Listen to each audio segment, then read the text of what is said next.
Miron, it's great to be in your offices here in Cushman Wakefield. Thanks for coming to chat with us. You're the New South Wales co-head of investment sales.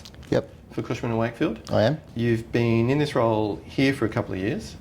Who's your co-head? Co-head's Matt Ponti. Obviously you know Matt fairly well and we've worked together for quite a while now. Jordan, you know you're always welcome here.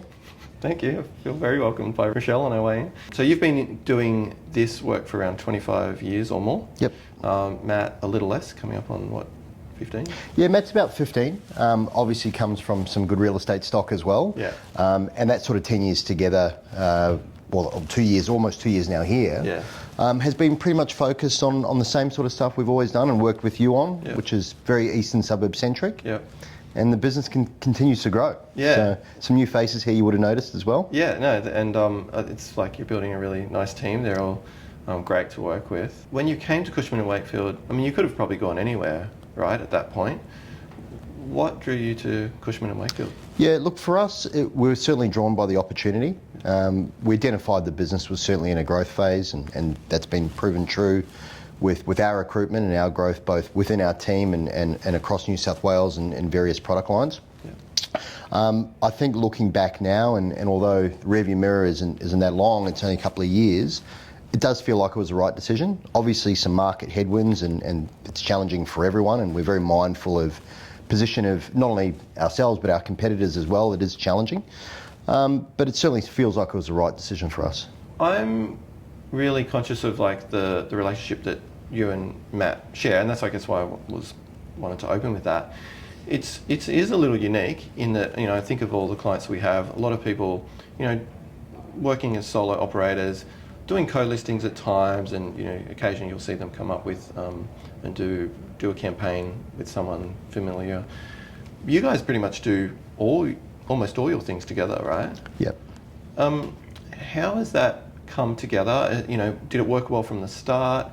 You know, what makes that partnership work so well that you've just like, it's rusted on, you know, this is what we do? It feels pretty fluid now and pretty natural after a lot of testing.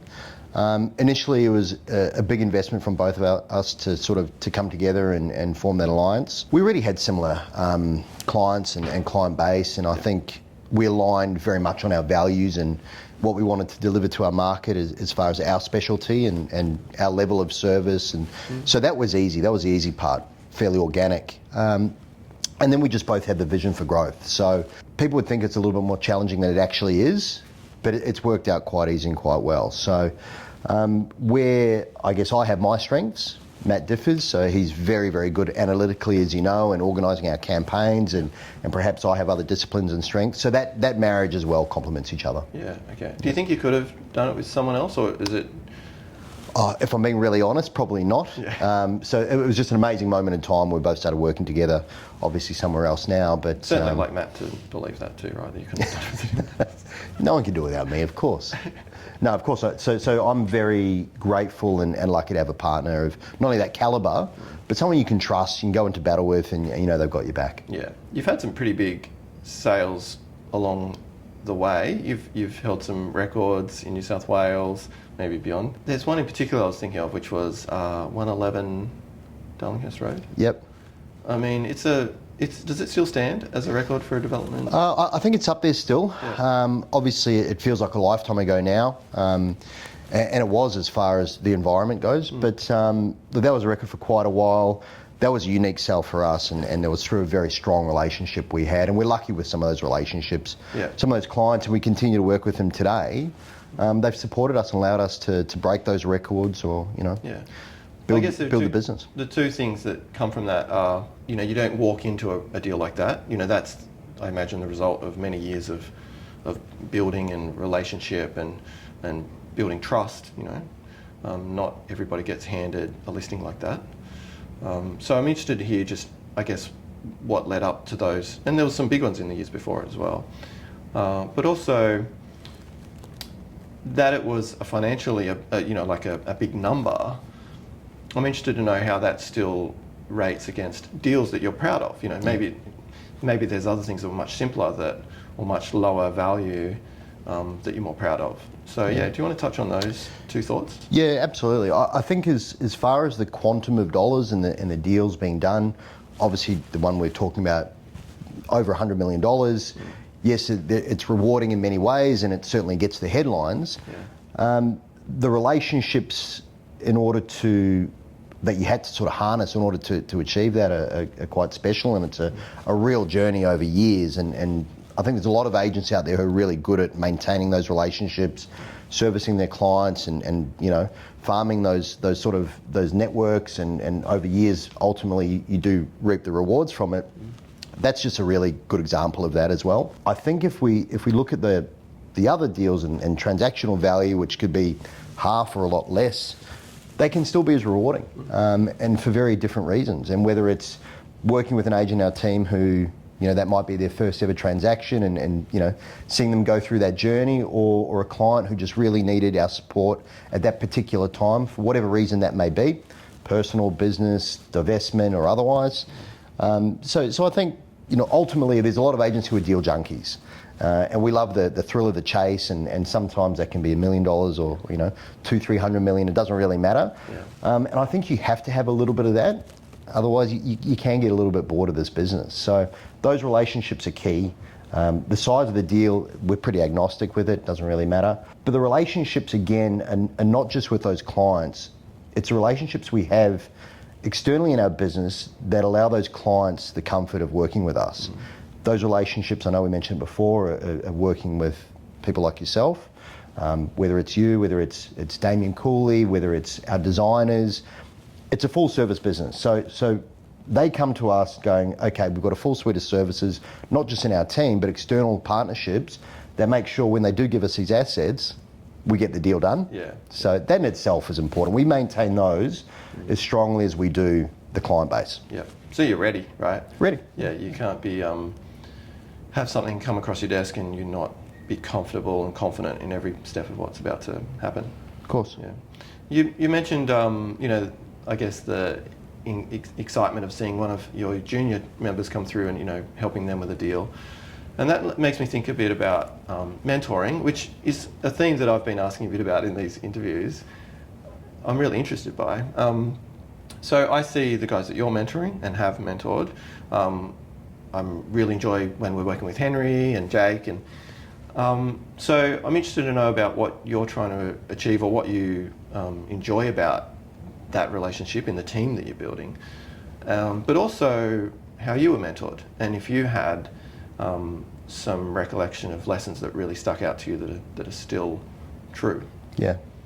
Look, I think, again, there's a lot of agents external to our business who are great leaders and mentors, and they're bringing through that next generation of agent who does believe in that high level of service, high energy, and that's amazing for us. The difference, and for me in particular, has always been the difference between a manager and a leader. I've always tried to find a really good harmonious balance of both, and perhaps leaning more towards leadership, where a lot of these individuals who are working within our team now will follow that leader into battle rather than the manager. And so they believe in what we're doing. We're obviously very hands-on, we know this. We still to this day are talking to you personally about all the photos we're doing, and whether it's our campaign or one of our team members, we make sure that's maintained. When they see us approach business that way, they want to get on board. It's not forced, it's more organic again. So I think for us, it's leading by example, but making sure that these guys see the outcome when they follow you, they can see the benefit in it. And the benefit is, okay, the clients support it, the business supports it, ultimately we're here to make money, and the deals just generally seem to flow on the back of it. They're just a result of those systems and that leadership. They don't happen without that, without the wheels turning that way. And I think in particular at this moment in time, it's never been harder. Certainly not in my almost 30 years. I've not seen an environment like this. You have to be disciplined, and good leaders are disciplined. So that creates, a good culture. I guess no one's ever said, I'm staying late because I'm managed well. They're like, because I'm being led well, and I'm behind what we're doing in our direction. I mean, they don't say that either, but that's the reason, not Yeah. not because they feel like they've got a good manager. Yeah, it is. And look, we can all get complacent, and there are times we're all a little bit fatigued as well, and it's a hard business. And as I said, and particularly now, I think the guys we've got on the ground, and guys and girls, what they're seeing right now is interesting timing, because we know we're building a business. We're still in the infancy here, only less than two years in. So we're first in, we're last out. Yeah. So they see the fact that we're doing it, and as you said, organically they jump on. It's not forced. Yeah. So they see the benefit of it. And we're energised by their energy as well. It's a two-way street. Yeah. This year, there are some specific things that are kind of making it challenging. Yeah. How do you, I guess, identify what's different this year to last year? I mean, was last year a really strong year? Was it a smoother sailing year? What's different? Look, I think there's been headwinds for a few years now, for various reasons, and sort of post-COVID. And by the way, and you probably know this, we're really beneficiaries of COVID in the market Matt and I are working in, geographically and asset class centric. So we certainly noticed the difference, and there's no market which is bulletproof now, but we have seen changes, and what's forcing these changes in particular this year, I think everyone identifies as some tax changes, and the way we do business and the way people look at opportunities has changed, and you've got to pivot. Yeah. We came off a pretty good start last year in this business, and we had a very good start this year as well. We pivoted early when we identified some opportunities in the market which were asset class centric, unit blocks in particular, which you've worked with us on those, and we've seen some really good outcomes on the back of those assets or that asset class for various reasons. And again, that changed with tax changes, and I think there's a lot of agents right now who are looking for the next way to make money. Yeah. And it's out there, and we're still doing deals, and there's, again, various asset class which continue to perform, and as a business in the whole, we're doing well. So that requires you to be nimble. It requires you to sort of be first to pivot when necessary. We've done it well so far, and the other guys are supporting it too. So the young guys are seeing it going, hell of a time to come into a business or an industry and make it your profession. Is just natural. Do we have to pivot every 6 months or every year? But I think what will happen is that'll stabilise. They'll become specialists in a certain asset class, and that'll allow them to build their careers. So for us, it's having that diversity, and we can then sort of survive any changes. Yeah. Did you ever consider residential sales? I'm always interested to know this from both sides. Yeah, no, great question. I think the answer is yes.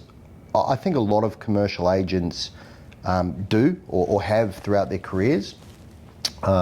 Maybe not so much now, but at certain times where you see high volumes, high turnover, which is more centric to residential, you can be a bit envious. Yeah. We obviously work on much larger quantum of deals in the sense of individually and dollar figure, and it can be very time consuming, and you need to do a lot more work on the one asset perhaps. I say that with complete respect to my resi colleagues.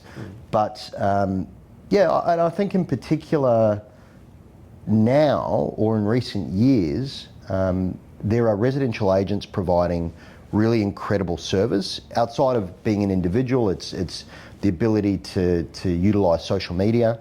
The quality of marketing material has certainly lifted, and what we felt perhaps was exclusive to commercial at a moment in time, even in the eastern suburbs alone, there are now resi agents with the benefit of AI and social media who can produce really good quality marketing material. Outside of just photos, and now they're starting to do information memorandums, which require certain discipline.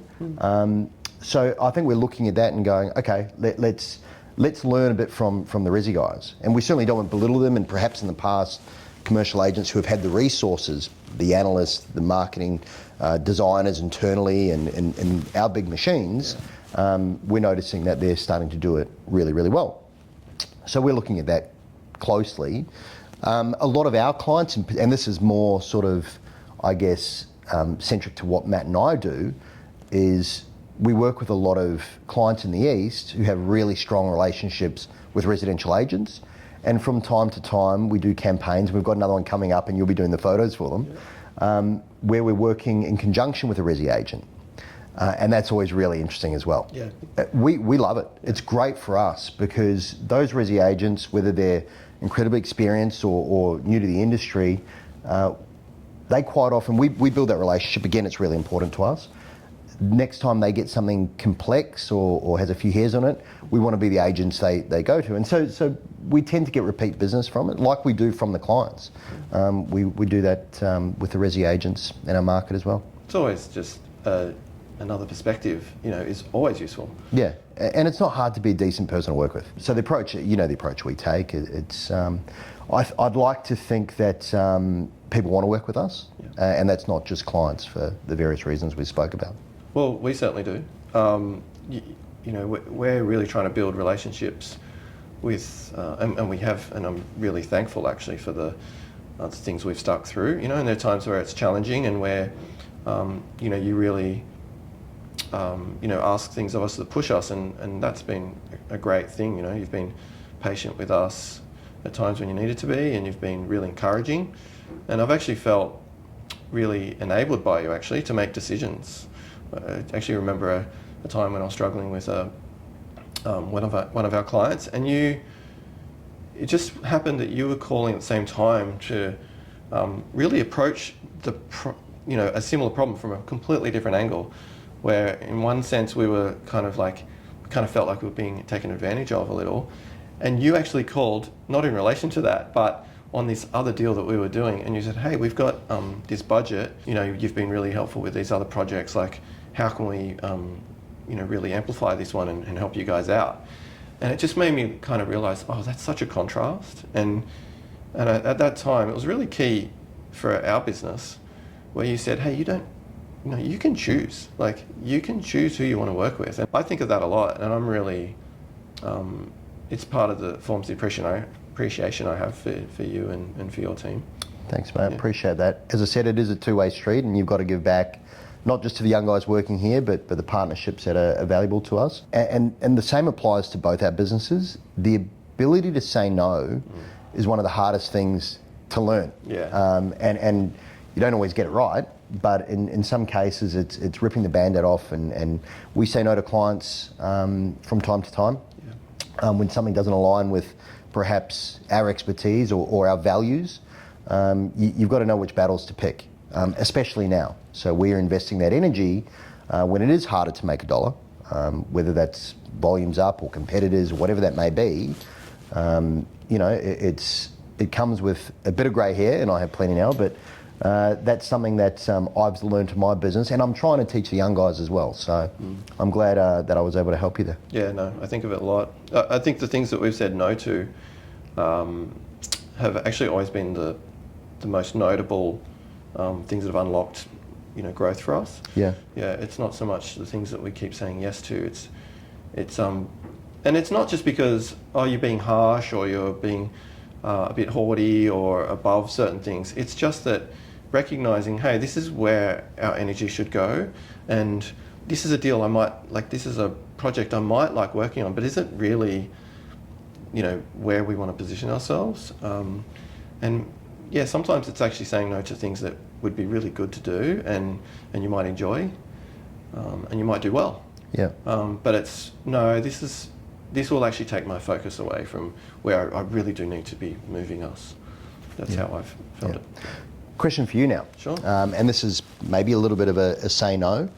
The technology we're seeing now evolving with AI and agents using AI, and I think it's a necessity in our business. But from a marketing perspective, with photography in particular and the way we're showcasing the assets, I know a lot of the suppliers we work with are introducing new technology through AI for that it looks compelling. Yeah. Is there anything you think we need to be mindful of and perhaps don't want to get caught up in just taking the easy road? I think of it from, are there things we're missing out on? Like, are there advantages being gained by our competitors that we're maybe a bit slow to respond to? So, firstly, from how we approach it, we are constantly engaging with AI, and I'm using it in research and building certain tools. And but only really to support what are our fundamental values. And I think what has been valuable to our clients is the relationship, the being able to be reached, delivering work really fast, being responsive, just being good people to deal with that are honest and reliable. So Empire Creative, from our point of view, we don't want to use AI to just be flashy or to like try and keep up or compete. We want to use it to support what our values are. And if it helps us with our booking systems or with how we communicate, just on changes or little updates or amendments and things. So we're looking to use it in those ways. We don't want to use it to be some kind of fresh, look, fresh is good, and we'll keep looking for ways to innovate. I just don't want it to lead us away from what has been the thing that has allowed us to grow and allowed us to, grow within teams. When an agent moves and then try us and then their team, that's where our growth is. That's been the fundamental things that have supported our business to where it is. Yeah. And so, I'm just conscious of how we're going to use it. Yeah. We're all going to use it, but we have to be careful, right? And I think until this point, it still can't go 3 hours up the coast and take photos for us at 7:30 in the morning. That's right. Which I believe you guys did this morning, so thank you. Yes. We're certainly getting you guys out and about, Yeah. and again, we appreciate you guys supporting that. Yeah, there will always be things that you've just got to get on the ground and do. And I also I'm just also conscious of how much we rely on it for those other things. Yeah. I want it to be a supporting tool, not a thing we lean on too heavily. Yeah, I get it. Yeah, but I mean, we're just learning it, right? We are not so far down this path that I fully understand how best we're going to use it. I mean, I might answer that question very differently in 6 months' time. Yeah, me too. But I know that I'll still be conscious of our values. Yeah. I've asked the people that we're doing these interviews with a couple of questions towards the end, and that is, firstly, off the market. What's something that you see in the industry that you just, maybe it's been going a long time or is new, but something that you think needs to be struck off? That's interesting, because I was having this conversation with Matt this morning, and I genuinely didn't know you were asking this question, so it's not preloaded. I think right now, as that market is changing, we're in a bit of a vortex where it's not just the market, but in Sydney in particular, we've got a lot of our clients or agents who are over in Europe on a holiday, well-earned holiday in many cases. We've got a bit of fatigue from the last couple of years being pretty challenging. We are in the middle of winter, even though looking out the window today doesn't suggest we are. Yeah. But that can create some pretty clouded vision, and it does feel pretty negative out there. The one thing I believe we've got to be mindful of is there are a lot of competitors, a lot of people out there who are choosing to not support some of the staff who need the support more than anyone at the moment. It may be their first time in a cycle which has been pretty challenging. There is a lot of pressure out there, both within business and otherwise. And I think what I'd like to see is, and no one in particular, but as an industry, is really rallying behind the next generation. Yeah. Or we are going to see them relying more on AI or looking outside the industries or whatever the solution may be, rather than go, right, this is actually a really good career path. Yeah. I want to stick with it. I know I have the support of the leadership or my business, big or small, to actually make this a career. And we are hearing a lot of things changing out there, and there's businesses also under pressure, not just individuals, but right now it does feel pretty dark, but it's just a moment in time. Yeah. So I think, people need to take a bit of a longer view if they can, where possible, and just keep investing in people. That has surprised me, actually, with some people I've seen in the industry, that there's some really strong years and they're having great success, great volume, but they're not preparing for those. They're not seeing it as the longer game. And we've got enough data to know that what happens in the good year is not going to be every year. Yeah. So it does surprise me sometimes that there is a bit of a short view. Yeah. Yeah. Yeah, it is hard. And as I said at the start of our chat today, you got to pivot where you can. Yeah. You got to give people the energy in order to go, right, what's the solution? Yeah. invest in me, and I'll find it. Yeah. So Yeah. interesting times. Yeah.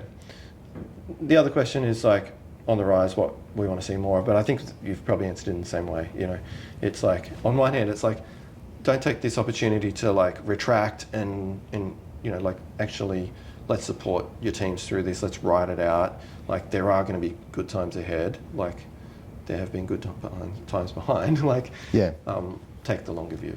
Yeah. Look, and we need a few changes in order to really give that a kickstart. Yeah.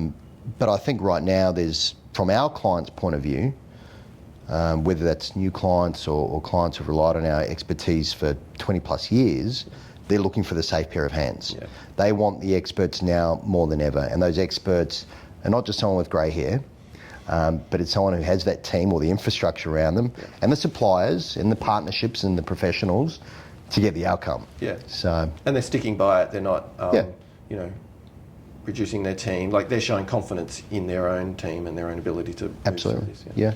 Yeah. And the wins will come. Yeah. Like it's just stick with it. Yeah, certainly. Just to finish up, just on a more personal note, so you've done this for 25 years. What would you do if you weren't doing this? Residential. No, I'm kidding. No, I'm not sure. Look, it's really in my DNA now. Yeah. I don't know what else I'd do, and I'm certainly not looking to do anything else. I think. Yeah. Look, maybe in 10 years' time I'll have the opportunity to not do anything, but we'll wait and see. Yeah. So look, this is my passion. This is what I want to keep doing, and the other passions include family, as you know, and footy on the weekends with the kids, and watching the kids, you know, sort of achieve their goals. And I think that's what most of us as parents, you know, that's where you get the thrill now. So, and that's also that's the circuit breaker. That's a disconnect when it is tough out there. Yeah. As an agent or as anyone, is sometimes you can go home and you get that little window of less pressure on the weekend. Yeah. Sometimes it can be more pressure on the sideline, but you know, it's you got to have that circuit breaker. Yeah, totally. Miron, really appreciate getting to talk through these things with you. You know, there's such experience and wisdom, and I look forward to these chats that we have on the side of the road in front of properties, and as we walk through and do our work together, and along that continue. Yeah, absolutely. Always good to see you. Great. Thanks.